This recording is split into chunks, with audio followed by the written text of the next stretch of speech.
Halo, Assalamualaikum warahmatullahi wabarakatuh. Bagaimana kabarnya semua? Semoga tetap semangat dan selalu jaga kesehatan ya.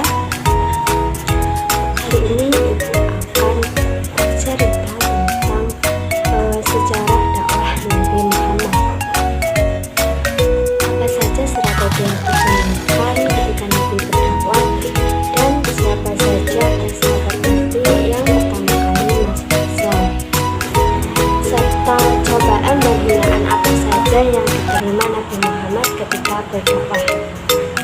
Yuk kita simak video sejarah dakwah Nabi Muhammad SAW. Selamat menyaksikan. Di suatu malam, datanglah malaikat Jibril untuk menyampaikan wahyu kedua Allah SWT kepada Nabi Muhammad SAW, yaitu berupa Quran surat Al-Muddatsir ayat 1-7 untuk memberikan peringatan dan menyebarkan agama Islam kepada umatnya. Melalui wahyu kedua ini, Allah memerintahkan Nabi Muhammad SAW untuk mengajak umatnya menuju kemuliaan hidup bersama Islam, yaitu satu-satunya agama yang diridhoi oleh Allah Subhanahu wa Ta'ala. Khadijah terbangun dari tidurnya dan mendapati Rasulullah yang tampak gelisah. Khadijah pun mencoba menghibur. Tidurlah lagi, wahai suamiku. Wahai istriku tersayang, sudah tidak ada lagi waktu untuk tidur ataupun beristirahat. Baru saja datang malaikat Jibril. Ia menyampaikan tugas agar aku mengajak umatku beribadah hanya kepada Allah Subhanahu wa Ta'ala. Khadijah terkejut mendengar ucapan Rasulullah, tapi kemudian ia langsung tersenyum. Sekarang apalagi yang kau khawatirkan, wahai suamiku? Bukankah hal ini yang engkau nantikan? Memang benar, tapi tiba-tiba aku teringat oleh perkataan Paman Maroko. Aku takut kaumku membenciku. Lantas siapakah yang mau mendengarkanku? Siapa yang mau aku ajak untuk masuk Islam? Akulah orangnya. Aku berjanji akan selalu mendampingi engkau, suka maupun duka. Benarkah itu? Terima kasih wahai istriku. Biarkan aku menjadi orang pertama yang masuk Islam. Aku bersaksi bahwa tiada Tuhan selain Allah. Muhammad adalah utusan Allah. Begitulah akhirnya Khadijah menjadi orang yang pertama masuk Islam. Pada masa itu, masyarakat Mekah sangat kuat keyakinannya kepada berhala. Mereka beribadah dan meyakini bahwa berhala lah yang menciptakan alam semesta dan mereka semua.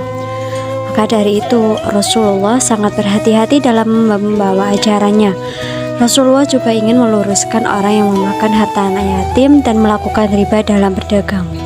Ali bin Abi Thalib adalah sepupu Rasulullah SAW atau putra dari Abu Thalib. Saat itu umur Ali masih 6 tahun, dan pada waktu itu keluarga Abu Thalib sedang merasakan kesusahan di masa paceklik. Rasulullah pun berinisiatif untuk mengajak Ali masuk Islam, yang kebetulan Ali juga sangat mengagumi Rasulullah. Suatu hari, Ali mendapati Rasulullah dan Khadijah sedang melaksanakan sholat. Ali penasaran apa yang dilakukan Rasulullah SAW. Ali pun bertanya setelah Rasulullah selesai sholat. Apa yang barusan kalian kerjakan, wahai Rasulullah? Gerakan apakah itu? Aku baru pertama kali ini melihatnya. Apakah engkau sungguh ingin tahu wahai Ali? Iya, aku sangat penasaran. Kemudian Rasulullah menjelaskan kepada Ali bahwa yang dilakukannya adalah sholat. Wahai Ali, sebagai umat Islam wajib bagi kita untuk melakukan sholat. Sholat merupakan ibadah pertama yang diajarkan oleh Allah SWT kepadaku. Tugasku sekarang untuk mengajak umatku sholat menyembah kepada Allah SWT. Lalu, apa yang kalian baca saat sholat tadi? Yang engkau dengar tadi adalah lantunan ayat-ayat Al-Quran.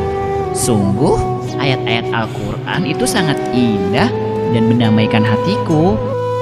Rasulullah melihat ketertarikan Ali kepada ayat-ayat Al-Quran. Beliau pun mengajak Ali untuk masuk Islam. Wahai Ali, maukah engkau masuk Islam bersamaku? Serta meninggalkan sesembahan yang tidak berguna seperti Lata dan Uzza. Sepertinya aku perlu waktu untuk memutuskan hal ini. Mungkin aku harus berdiskusi juga dengan ayahku. Baiklah, aku tidak akan memaksamu.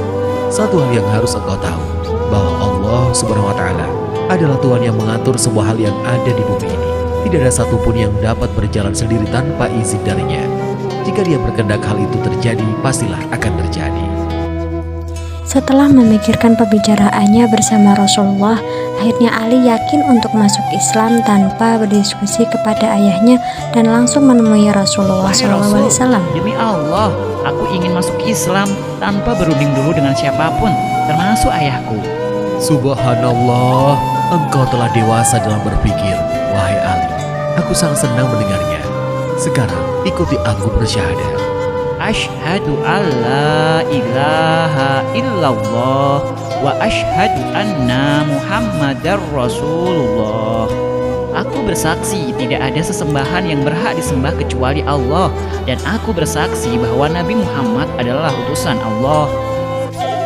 Setelah Ali menyatakan dirinya masuk Islam, menyusul kemudian Zaid bin Harithah, bekas budak Rasulullah SAW, masuk Islam.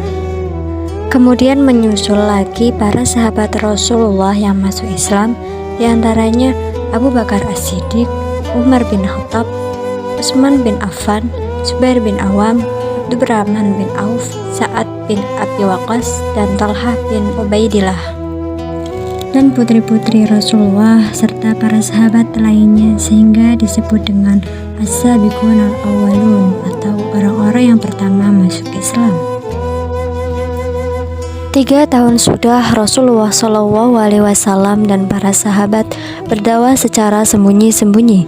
Setelah itu turunlah ayat Al-Quran yang memerintahkan Rasulullah untuk berdakwah secara terang-terangan, yakni terdapat dalam Quran surat Al-Hijr ayat 94.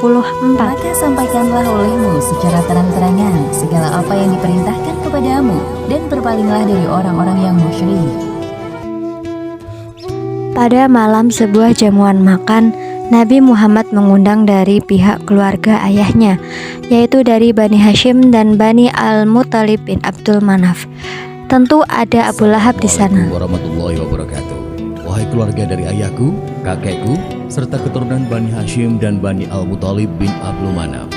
Seperti kabar yang telah kalian dengar, bahwasanya Allah Subhanahu wa Ta'ala telah memilihku menjadi seorang rasul dan nabi terakhir di muka bumi ini.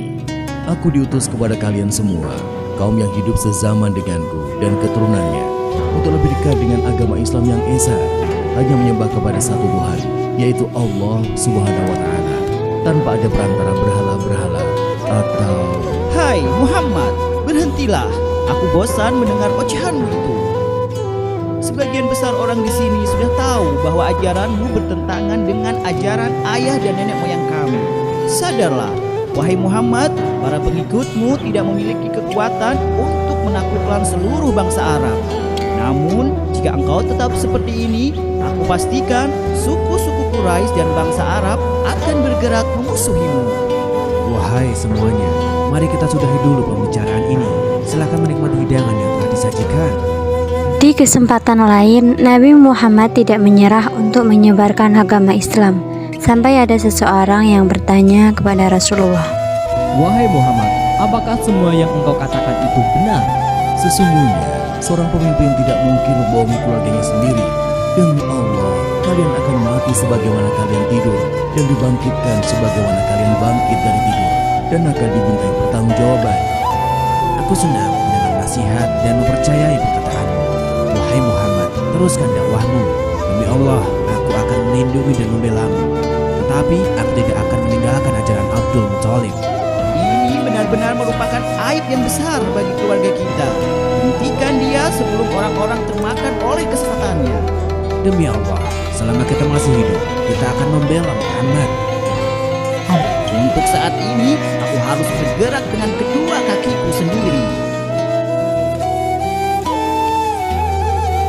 Suatu hari, Nabi Muhammad naik ke puncak bukit Sofa dan berbicara kepada sekelompok orang, sebagaimana turun surat Asy-Syu'ara ayat 214 yang berbunyi, Dan berilah peringatan kepada kerabat-kerabatmu yang terdekat. Wahai sahabat, apakah kalian percaya jika aku katakan bahwa ada pasukan berkuda di lembah bukit ini yang akan menyerang kita? Ya, kami percaya padamu, wahai Muhammad. Kami tidak pernah mendapati sedikit pun keluar darimu ucapan dusta.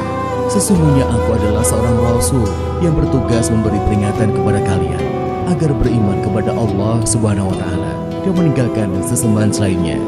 Walaupun aku seorang Rasul, aku tidak bisa menolong kalian kelak di akhirat. Jadi, selamatkan diri kalian dari panasnya api neraka.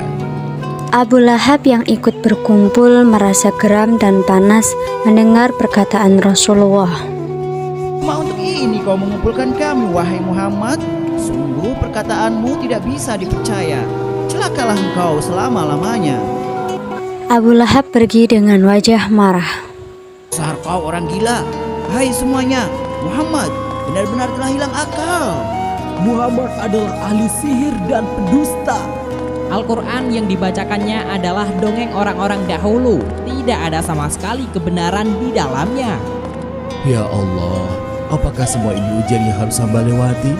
Sebenarnya setiap mereka mengejek atau mencaci, hamba merasa sakit hati, walaupun hamba tahu perkataan mereka tidak benar. Sekarang ini, hamba meminta kepadamu agar membukakan pintu hati mereka untuk menerima agama Islam. Ya Allah, yang Maha Kuat, berilah kekuatan untuk melewati semua ini.